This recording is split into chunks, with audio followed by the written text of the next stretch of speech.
Hello, and welcome to Positively Ernest, where we explore the timeless wisdom of Dr. Ernest Holmes, founder of the Science of Mind. I'm Gary Takesian, your guide on this journey of what I like to call consciousness renovation, which we do by examining our old beliefs and replacing them with new ways of thinking that help us create the fulfilling life that we desire. So we start with this quote from Dr. Holmes. "The word that we speak is the law of our lives, and nothing hinders its operation but ourselves." Allow me to change that a bit. I would instead say, the stories we tell ourselves are the laws by which we live, and nothing hinders their effect but ourselves. Let's dive into this. I like to expand on Ernest's idea of words to include the whole narrative that we have going on inside our heads all the time. The internal narrative goes on constantly as we try to make sense of our world.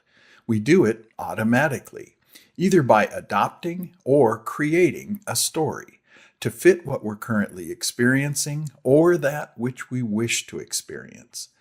This quote from Dr. Holmes, where he calls our words the law of our lives, highlights the immense power our words and stories hold in shaping our day-to-day lives. When we run up against something that doesn't work out the way we'd hoped, the main obstacle is often telling ourselves old stories that dwell on thoughts that are inconsistent with what we really want. So, how does this apply to our daily lives?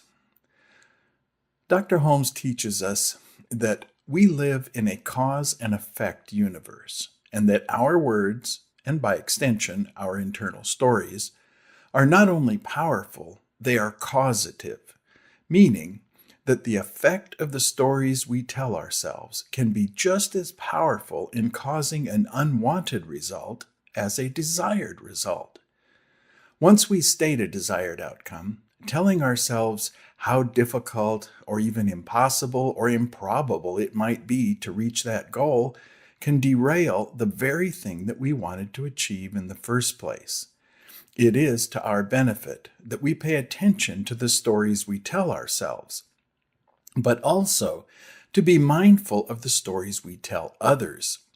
Even though we may not consider ourselves as storytellers per se, any time that we share about a weekend away or a favorite movie, etc., we're telling a story of our experience. And as you can see, the stories we tell can be very powerful in more ways than one. I know that in my 18 years as a Science of Mind practitioner, I've been working on these ideas all along. And I know how easy it is to slip into old narratives when something doesn't go as I anticipated. When I fall into a lapse of consciousness, my partner is right there to remind me to speak only of that which you wish to experience. And that stops me in my tracks from any more grousing around that I may be doing. And I'm living proof that life is a work in progress. I'd like to know your thoughts on this. Have you ever noticed telling yourself something that you wanted was too difficult or out of reach?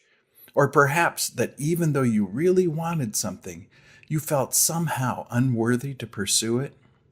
Share your experiences below. Your insights might inspire someone else on their journey of self-discovery. As we wrap up this episode, it's important to remember that we won't achieve success from telling a new story of something we desire if we also continue telling that same old story of what isn't working for us. Once you declare a desire, avoid second-guessing it. Let the universe work for you without interfering with a story that may derail your desire. Being conscious of this power is essential to living the life you desire and staying in step with our rapidly changing world. Thanks for joining us for this episode of Positively Ernest from Vida Spiritual Learning Center. If you found this meaningful, we'd love to hear from you. Please leave a comment, question, or suggestion below. For more information, you can visit our website at vidaslc.org, where you can also make a tax-deductible donation to support the programming that we provide for free. Don't forget to like, share, and subscribe so you can be notified of future programs. Thanks, and we'll see you next time as we are Positively Ernest.